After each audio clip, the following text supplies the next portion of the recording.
Halo teman-teman, ketemu lagi dengan saya Sabri Centerman. Oke, video kali ini mungkin berbeda dari biasanya, dimana biasanya bahas tentang apa ya? Bahas tentang motor atau YouTube atau lagu ya. Oke, kali ini saya mau berbagi cerita. Di sini saya berbagi cerita mengenai pengalaman hidup ya. Oke, dimana cerita kali ini yaitu tentang tips dan tahapan bagaimana saya dulu ujian masuk talent group ya. Oke, kita masuk ke cerita yang pertama. Sebelum cerita saya mau berbagi pengalaman di mana sebelum masuk talent group itu saya sudah bekerja sekitar 3 tahun di perusahaan swasta tetapi semi BUMD ya, di pengolahan air lah, salah satu di Jakarta. Jadi dengan setelah 3 tahun bekerja dengan berbagai pertimbangan, baru kedua pengen jalan-jalan sih, bosan karena bukan karena pekerjaannya atau bukan karena orang-orangnya, tetapi pengen tantangan baru. Dulu itu kebetulan saatnya sebenarnya udah saatnya untuk naik jabatan, tetapi sepertinya untuk jabatan karir ke atas itu agak harus berpindah haluannya dari teknik menjadi mungkin marketing atau sebagainya gitu. Jadi saya memilih untuk mencoba hal baru, itu ya nyoba kerja. Yang pertama itu dulu pernah coba di Pertamina, tetapi karena pas wawancara itu namanya initial interview ya, jadi pas wawancara itu wawancaranya lancar-lancar aja sih dan sedikit berbahasa Inggris lah, karena kebetulan kemarin baru les conversation jadi masih sedikit lancar, mungkin sekarang udah nggak lagi. Jadi saat itu ditawarin sebagai sales engineer, tapi saya melamarnya sebagai engineer, mungkin sebagai technical support engineer atau apalah, safety atau bagian enviro ya. Tapi ditawarin di sales engineer karena mereka melihat portfolio dari kerjaan saya sebelumnya di mana banyak berinteraksi dengan orang lain. Tapi karena pertimbangan atau mungkin terlalu idealis ya, jadi saya tidak menyatakan situ saya kurang berminat kalau tujuannya sales engineer, tetapi kalau dikasih kesempatan yang lain mungkin saya mau gitu. Dan akhirnya tidak ada kabar. Dan kebetulan lembaran panggilan dari interview saya itu ada print-printannya yang ketinggalan di kantor. Jadi saran jangan sempat pernah ngeprint di kantor ya, memang kurang baik juga sih sebagai etikanya itu untuk melamar pekerjaan lain. Dan selebaran itu terbaca oleh teman saya dan dinyatakan, wah ini kamu lulus ya di Pertamina, dan itu menyebar di semua unit kerja. Ya udah, karena sudah menyebar sekalian aja saya cari perusahaan lain supaya sekalian aja keluar gitu. Tapi saya bilang saya nggak lolos Pertamina gitu. Oke, itu cerita sebelumnya ya. Dan kebetulan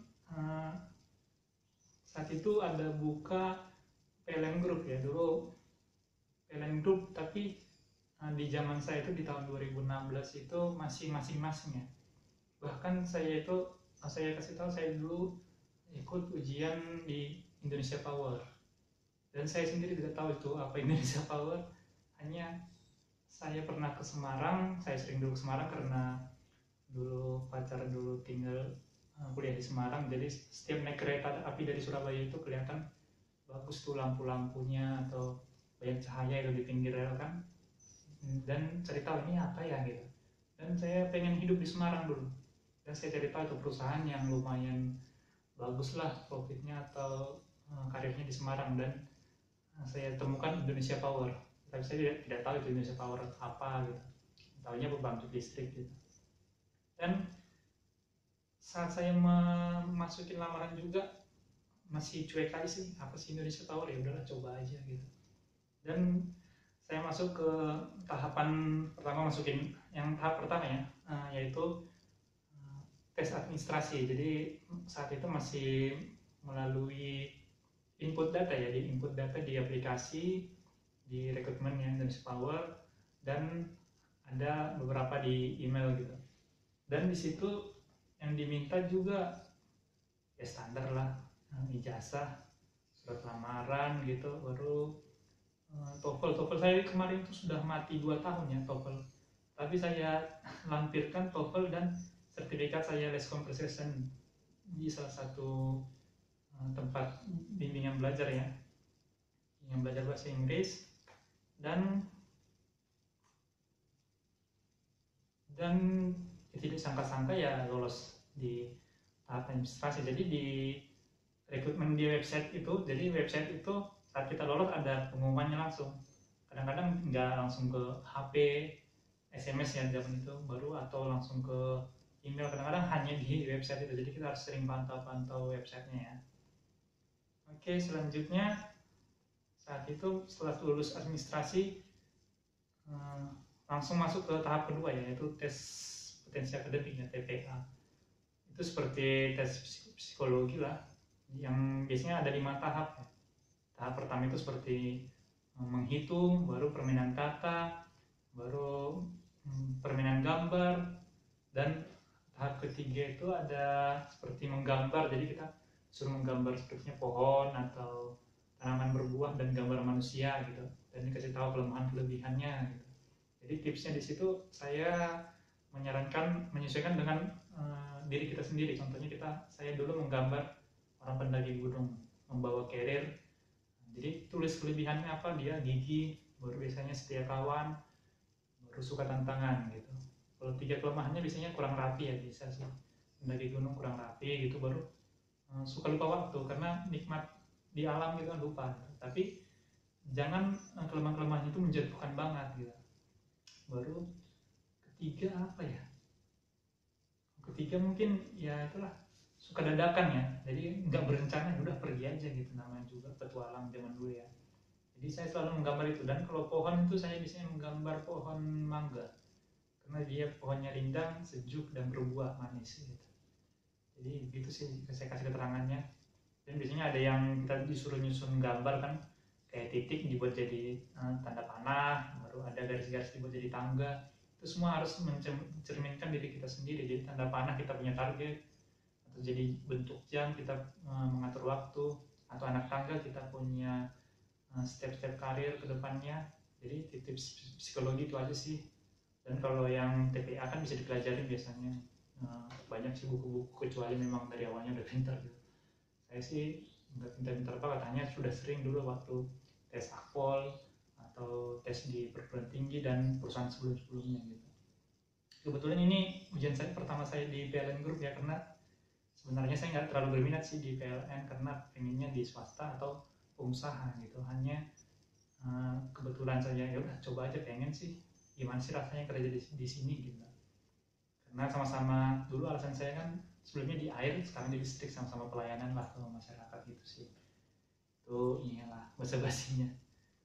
Setelah itu, setelah TPA itu kita masuk ke tes akademik ya, dan bahasa Inggris. Jadi di sini kalau bahasa Inggrisnya sih standar aja sih, seperti grammar atau lebih ke ini sih apa, vocabulary, jadi lebih ke cerita, ada keterangan atau grammar melengkapi gitu, nggak ada terlalu sulit sih bagi yang udah baru-baru berkecimpung di bahasa Inggris. Tapi kalau udah lama berbahasa Inggris harus belajar dulu sedikit lah. Dan setelah itu ada tes bidang ya, bidang akademik, jadi disesuaikan dengan bidang kita. Tapi kan kadang-kadang rekrutmen itu digabung ya, contohnya saya di bidang kimia ya, kemarin tesnya di bidang kimia, sedangkan di dalam bidang kimia itu ada beberapa jurusan, ada teknik kimia, ada kimia murni ya. Kimia murni itu yang MIPA itu, ada yang kimia lingkungan, ada yang teknik lingkungan, ada yang perminyakan, ada yang sistem manajemen lingkungan, itu digabung semua jadi satu bidang namanya kimia ya. Jadi yang kita jawab itu ya kita jawab sesuai dengan bidang kita aja. Contohnya saya di bidang lingkungan, saya jawab aja di bidang lingkungan yang paling saya mengerti gitu. Jadi nggak usah takut, contohnya di bidang teknik kimia, perencanaan pabrik, rancang pabrik atau apa gitu, nggak usah terlalu takut sih. Tapi tetap berusaha menjawab yang terbaik. Itu tipsnya untuk yang potensi akademi, TPA, psikologi, dan bidang bahasa Inggris. Selanjutnya itu kita ada itu biasanya ujian hari pertama ya. Selanjutnya kita kalau lulus biasanya diumumkan di website atau dulu masih SMS ya. Dan kadang-kadang itu saya itu karena zaman itu masih bekerja ya. Jadi karena saya kerja, kebetulan saya orang lapangan dulu di technical supporting ya. Jadi saya bagian proyek perpipaan lah di perusahaan air minumnya. Jadi sedikit bebas gitu. Jadi saya pagi di kantor, siang ke lapangan bebas mengawasin project gitu. Jadi saat itu saya memanfaatkan izin atasan aja sih, atasan yang dekat supervisor, supaya kena ke manajer nggak mungkin ya. Jadi saya coba buat ke lapangan, tapi saya pergi ujian sebentar gitu, karena ujiannya paling 1 jam 2 jam. Kebetulan saya ujian di Jakarta di PPM manajemen ya, PPM manajemen di dekat Tugu Tani. Jadi terlalu jauh lah, saya di pelayanan Jakarta Barat dan Jakarta Utara lah. Jadi bisa lah naik motor ke sana ujian, dan ujian itu pakai hitam putih. Jadi saya di tengah jalan itu ganti pakaian dulu hitam putih, baru pulang ganti pakaian lagi, seperti hari kerja ya buat di perusahaan sekarang gitu, perusahaan sebelumnya. Selanjutnya kita setelah lulus itu ada namanya FGD ya, Focus Group Discussion. Mungkin nggak tahu kalau yang PLN Group sekarang mungkin nggak ada atau gimana, nggak tahu. Di FGD ini biasanya juga kita setelah FGD itu ada ujian wawancara psikologi. Nah, jadi nanti ada di FGD ini kita pertama nanti ada dipanggil namanya, ada sekitar 5-6 orang. Di situ kita dikasih topik ya, dan apa yang harus disimpulkan dibahas di situ. Jadi kalau yang menurut saya ya, karena mungkin di situ kelihatan banget siapa yang pernah organisasi, siapa yang pernah bekerja sama dengan orang lain, siapa yang belum pernah bekerja. Di situ memang kelihatan banget ya. Karena saya memang hobi dari kecil atau dari SMA ya, itu hobi organisasi, jadi merasa kalau diskusi gitu, berdebat di dalam kelompok itu hal biasa gitu. Jadi tipsnya sih pertama kenalin dulu topiknya apa gitu. Jangan nanti kita berdebatnya, nanti biasanya ada pengawasnya tuh, ada pengawas salah satu psikolog atau apalah gitu yang mengawasin kita, melihat kita berdiskusi di antara 5-6 orang ini. Di situ kita dilihat bagaimana cara kita ngomong, cara kita menghimpun pendapat orang lain, cara kita menyampaikan pendapat, cara kita mencari kesimpulan gitu. Jadi menurut saya jangan terlalu ngotot lah gitu menyampaikan pendapat kita, baru jangan terlalu keras menolak pendapat orang lain. Kalau bisa menghimpun semua orang, menyatukan dan mengarahkan ke pendapat kita sih, walaupun tapi cara halus ya, jangan memaksa gitu. Jadi kita bisa seolah-olah menjadi leadershipnya kelihatan di situ, dan kita tidak berkeras hati kalau kita memang salah, ya perbaikin gitu. Jangan ngotot-ngototan harus saya yang benar atau kamu yang benar atau kamu salah gitu, jangan. Jadi tipsnya itu sih, jadi kelihatan kita tidak terlalu mendominasi dan tidak terlalu pasif dan tidak terlalu aktif, tetapi lebih ke sinergi dan bisa leadershipnya kelihatan gitu. Baru selanjutnya setelah FGD itu kita ada wawancara psikolog ya. Jadi wawancara psikolog ini biasanya nanti kita dilihat dari data-data kita, data pribadi ya, dari CV atau dari pengalaman kerja, kan di situ kelihatan. Jadi kita harus ceritakan itu apa adanya, jangan tipu-tipu, atau ceritakan pengalaman hidup yang menurut Anda menarik gitu. Saya kan perkenalkan dirimu, jadi saat perkenalan diri jangan hanya nama saya, umur saya dari sini, jangan begitu, itu terlalu kaku gitu. Kok bisa ceritakan hobimu yang membuat dia tertarik, oh kok bisa gitu ya, oh bagus ya gitu. Atau pengalaman kerja saya di sini, jangan hanya gitu. Pengalaman kerja saya bekerja di bidang ini, saya mengurus ini, mengerjakan ini, hal-hal yang biasanya membuat saya tertarik ini, yang membuat menantang ini gitu. Nanti itu jadi mengalir terus itu wawancaranya. Kalau bisa wawancara ini menarik, kita menarik bagi dia gitu. Jadi dia selalu bertanya, dia mencatat biasanya. Jadi jangan juga terlalu melebar ceritanya ya, karena biasanya ada hal-hal atau poin-poin yang dicari oleh wawancara psikologi ini. Jadi jangan terlalu kaku, jangan bohong, sih. Dan buatlah cerita-cerita menarik. Contohnya dulu saya sering selalu membawa cerita bagaimana pengalaman seru naik gunung gitu, dan pengalaman horornya, bagaimana pengalaman senangnya atau sedihnya atau kerjasama dengan teman-teman, itu selalu menjadi cerita yang menarik untuk orang-orang yang mewawancara ya. Sejauh ini sih begitu sih pengalaman saya. Juga tentang pengalaman bekerja, tantangannya di lapangan seperti apa, menghadapi masyarakat seperti apa gitu. Pasti itu menarik bagi orang-orang yang mungkin belum terbiasa berkecimpung di bidang itu. Jadi tipsnya sih itu kalau wawancara psikologi ya. Baru selanjutnya ada tes, setelah itu biasanya 1 hari ya. Jadi ini hari kedua, hari ketiga biasanya kalau Anda lulus biasanya itu agak lama sih. Kalau ini biasanya semingguan. Nanti ada pengumuman lagi dari website. Dan biasanya saya juga nggak jarang sih cek website ya, mungkin karena ada kerja jadi cek aja gitu, nggak selalu melihat website. Dan saya tidak terlalu tertarik awalnya untuk bekerja di perusahaan ini karena dari awal nggak pernah coba sih yang namanya PLN Group atau BUMN lainnya, baru kali ini gitu. Karena dulu zaman baru lulus kuliah, puji Tuhan dulu nganggur bentar doang langsung bekerja karena lagi butuh duit juga. Jadi udah mana yang duluan menerima ya udah langsung kerja aja gitu. Jadi setelah seminggu gitu, ini teman saya yang ngabarin, teman saya dari yang kebetulan yang tes bareng di situ dan satu perusahaan, di perusahaan sebelumnya juga, dia ngabarin, lulus lo bang gitu.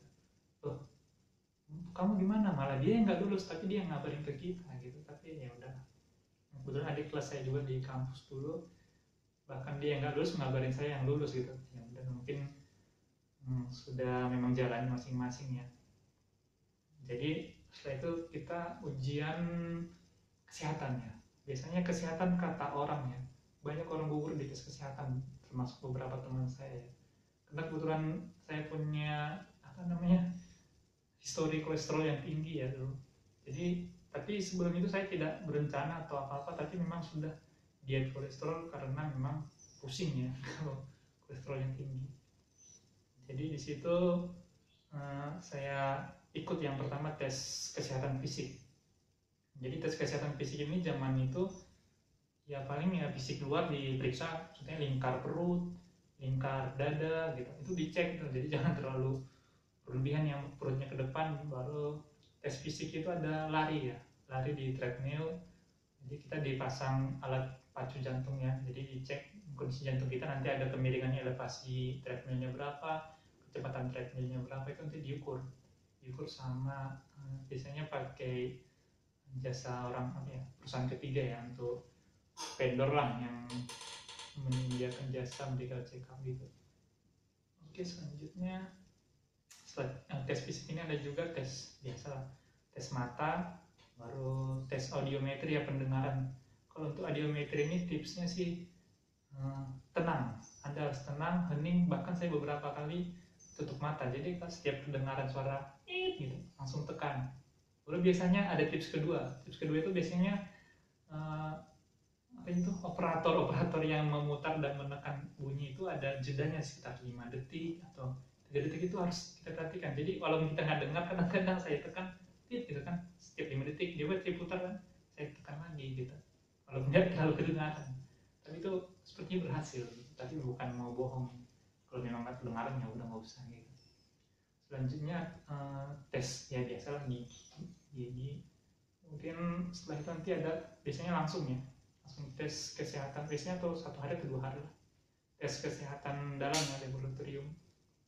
Untuk laboratorium ini tipsnya sih kita jaga kesehatan ya. Jadi kalau memang niatan banget kalau mau lulus gitu, jadi kalau bisa sebulan sebelum atau jauh-jauh hari, atau bahkan kalau memang udah mepet banget seminggu sebelum, kita harus jaga kesehatan fisik kita. Tentunya tidur yang teratur, makan teratur, dan jangan lupa ya tadi itu beraktivitas fisik ya, supaya tidak terasa banget kan kalau treadmill gitu kan nggak biasa, jadi nafas juga tersendat-sendat ya.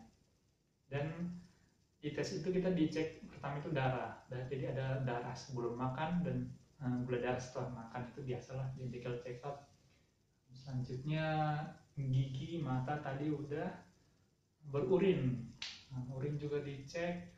Jadi pastikan kolesterol Anda jangan terlalu tinggi, karena banyak orang ngomong itu karena kolesterol itu banyak yang gagal katanya sih, saya juga nggak ngerti banget sih, tapi ya nyatanya seperti itu. Dan kita biasanya habis tes kesehatan fisik itu ada nanti kesehatan dalam itu ada juga paru-paru. Jadi kita di ronsen itu ngecek toraks kita. Tipsnya biasanya orang minum susu beruang katanya. Jadi orang-orang yang perokok itu bisa ketutupan katanya lubang-lubang, yang nggak tahu sih benar atau enggak. Biasanya saya minum susu beruang, baru audiometri telinga dibersihin ya. Biasanya kan di center juga itu, jangan sampai kotor gitu. Selanjutnya makan yang sehat lah, istirahat, dan minum air putih yang cukup. Jadi malamnya itu kita minum air putih karena ada puasa 8 jam kan. Tipsnya sih itu puasanya kalau bisa cepat gitu. Contohnya saya dulu jam 8 malam udah nggak makan lagi. Nanti pas kita ujian itu ditanya siapa yang kamu makan terakhir jam berapa gitu. Jadi walaupun kita datang terakhir, tapi kalau puasa kita udah lama, kita bisa duluan daripada orang yang datang duluan tapi dia puasa mulai jam 10 gitu. Itu sih tipsnya, jadi kita nggak nunggu lama untuk itu.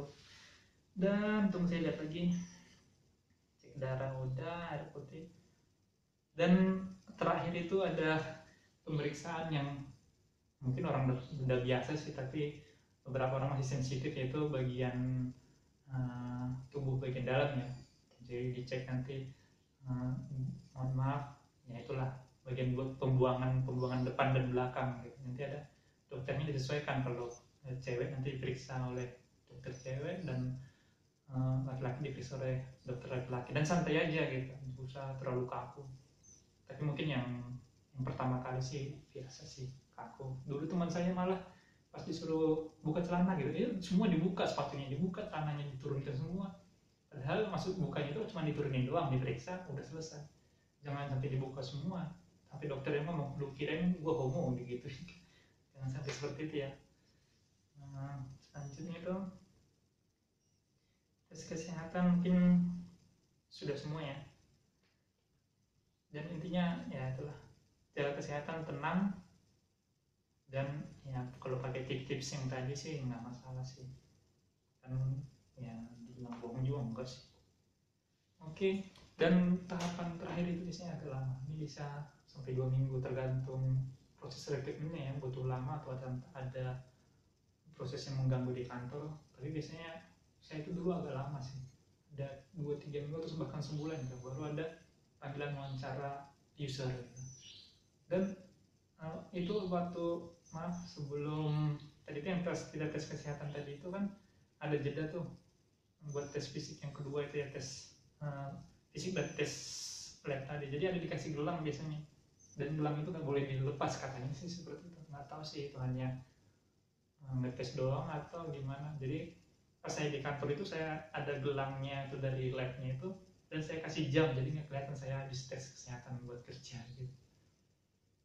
Nanti di mungkin 3 hari 4 hari kita datang lagi untuk tes yang lain, dan nanti disitu dibuka buat ngambil hasilnya, yang buat mereka tahu hasilnya.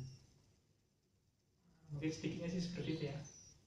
Dan selanjutnya itu setelah kita dinyatakan lulus, barulah wawancara user.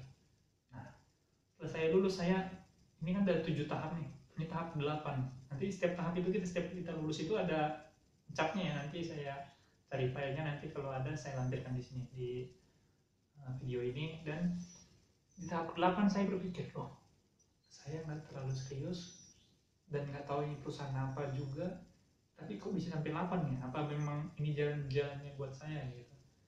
Jadi ya aku coba cari tahu apa sih Indonesia Power itu, karena masa aku wawancara nanti user, aku sendiri nggak tahu itu apa Indonesia Power itu.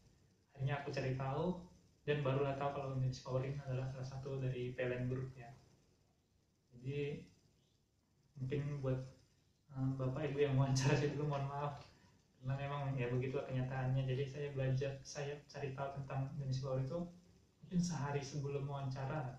Kebetulan saya diwawancara dulu di kantor pusat ya, di Kuningan itu ya. Jadi perempatan Kuningan kan ya, di flyovernya kan kelihatan tuh ada Indonesia Power gedungnya ya, Pak 18 atau berapa ya.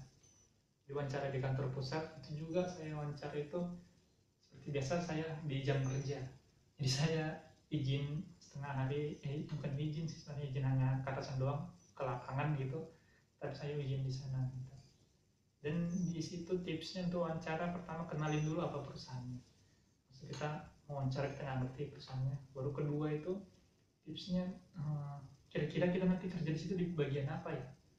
Karena dari awal kan ada ujian bidang, ada yang tadi yang sebagainya, itu pasti kita ada ditujukan ke bagian apa kita akan bekerja. Jadi kita harus sedikitnya mengerti sehingga kita bisa menjual diri kita, menjual diri dan arti positif ya. Jadi contohnya saya di bidang kimia gitu, saya lemah di kimia lab ya. Jadi saya menjual diri itu ke bagian safety atau bagian yang lain lah ya gitu. Atau bahkan saya dulu pernah ke sipil ya, karena saya dulu di perpipaan di perusahaan sebelumnya, jadi lebih ke sipil karena saya lebih ke perpipaan dan sistem penyaluran air minum ya. Jadi di situ kita sebelum kita wawancara itu disuruh membuat mengisi formulir ya. Jadi 3 kelemahan, 3 kelebihan, dan apa sih yang target pencapaian kita 3 tahun ke depan, 6 tahun ke depan, 10 tahun ke depan di dalam formulir itu. Jadi dipastikan ada contohnya ya, 3 tahun ke depan saya harus menjadi supervisor gitu. Atau kalau sekarang ahli muda namanya ada juga kalau di fungsional. Dan 9 tahun ke depan saya harus jadi manajer, contohnya seperti itu. Jangan Anda buat 9 tahun ke depan saya bekerja di bidang ini, di bidang lain, dan kan sama aja, itu namanya kerja bentar baru nanti keluar lagi, pastinya susah diterima. Dan untuk kelebihan itu, kelebihan yang tidak menyombongkan diri ya. Contohnya ada bisa begadang, contohnya itu bisa. Baru kedua sabar atau senang berorganisasi. Lalu yang ketiga jujur. Nah, itu biasanya saya ngasih sih jujur. Dan kelemahan itu juga jangan terlalu menjatuhkan diri Anda. Jadi kelemahannya contohnya saya kalau berhitung tuh harus 2 kali. Saya tidak bisa sekali karena saya butuh keyakinan diri gitu. Jadi seolah-olah Anda ulet tapi Anda menganggap itu kelemahan. Baru kedua, saya dulu saya bidang kimia melamar tetapi saya tidak terlalu mengerti apa itu kimia lab. Karena saya tahu di PLN Group itu di Indonesia ada pembangkit yang nanti ada kimia labnya. Oke, selanjutnya itu saya buat di kelemahan ya. Baru ketiga suka lupa waktu. Saya buat suka lupa waktu kenapa? Karena saya bilang saya sering begadang, baru kadang-kadang kalau perencanaan contohnya naik gunung apa bisa dadakan gitu, jadi nggak terlalu teratur di bidang itu gitu. Tapi kita menganggap itu nggak terlalu kelemahan banget sih. Jadi pewawancara juga melihat ini justru ada positifnya di bidang ini, di kelemahan dia itu ada positifnya justru, dan tidak menjatuhkan diri kita sendiri gitu. Menurut saya sih itu aja sih tipsnya. Dan jangan grogi ya. Grogi sih wajar ya.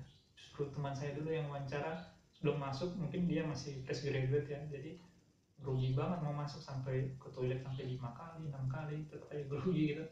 Dan setelah saya keluar dari ruangan dia tanya-tanya, ya biasa sih. Dan dia lulus juga sih teman saya itu, mungkin kalau dia nonton sih mungkin dia tahu.